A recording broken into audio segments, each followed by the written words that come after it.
শিল্পী অংশগ্ৰহণ কৰেছে। গোৰ্খা নৃত্য, সান্থালী অলংকাৰী, সান্থালী গ্ৰুপ, কোচ বংশীসকলৰ গোৱালিনী নৃত্য, হাজং নৃত্য, বড়োসকলৰ মোচাংলং শিল্পীসকলৰ অনুষ্ঠান আৰু বড়ো গাঁৱৰ দলে মোচাং গাই শিল্পীসকলে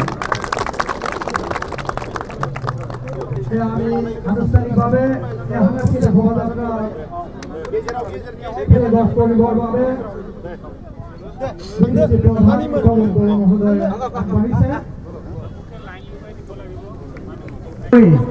আমাৰ এই অনুষ্ঠানৰ সাফল্যমণ্ডিত কৰাৰ বাবে আহ্বান জনাইছোঁ আৰু সকলোকে শৃংখলাবদ্ধভাৱে এই শোভাযাত্ৰাত অংশগ্ৰহণ কৰিবলৈ আমি আন্তৰিকভাৱে আহ্বান জনাইছোঁ।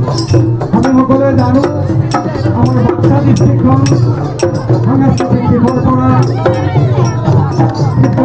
দৰে ইয়াৰ বৰঞ্চ সংস্কৃতিয়ে আমাৰ এক সুনাম আছে আৰু ইয়াৰ আধাৰতে আমাৰ এই সাংস্কৃতিক শোভাযাত্ৰাৰ আয়োজন কৰা হৈছে।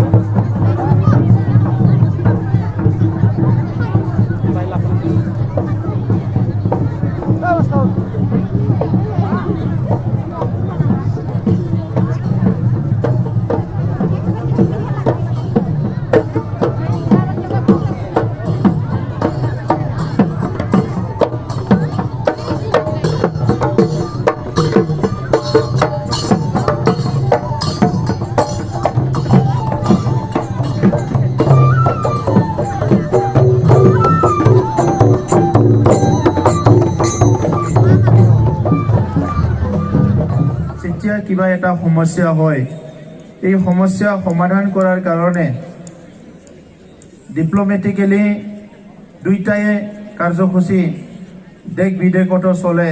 এইটো হ'ল স্পৰ্টছ আৰু কালচাৰ।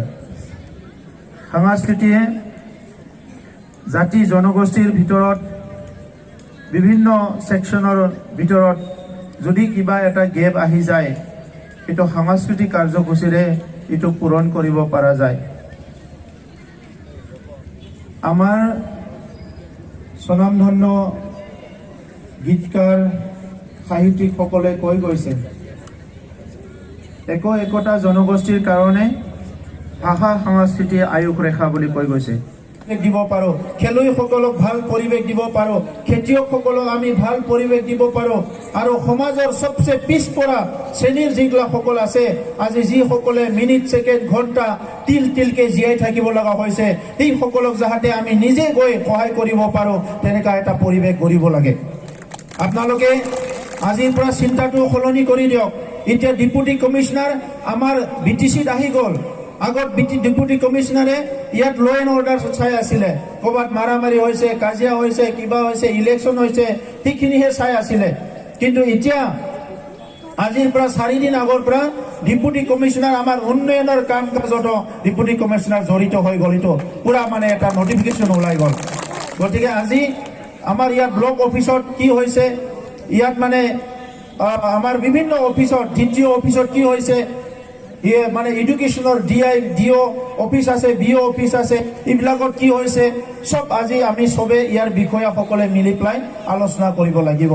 মই ডেপুটি কমিশনাৰ মহোদয়ক মই আহ্বান কৰিছোঁ, অতি শীঘ্ৰে আমাৰ আজিৰ তাৰিখলৈকে বাক্সা জিলাৰ যিখিনি ডিপাৰ্টমেণ্ট আছে, প্ৰত্যেকটো ডিপাৰ্টমেণ্টৰ আমাৰ ডিষ্ট্ৰিক্ট হেডবিলাকক মাতি পেলাই এটা মিটিং কৰিব লাগে আৰু ইয়াৰ লগতে 3টা সাব ডিভিজনত 3খন মিটিং হ'ব লাগে আৰু আমাৰ বাক্সা জিলাৰ বুদ্ধিজীৱী জাতীয় সংগঠন সবক লৈ পেলাই আলোচনা বিলোচনা হ'ব লাগে কি কোনটো সমস্যা কেনেকৈ আমি সমাধান কৰিম। কাৰণ আমি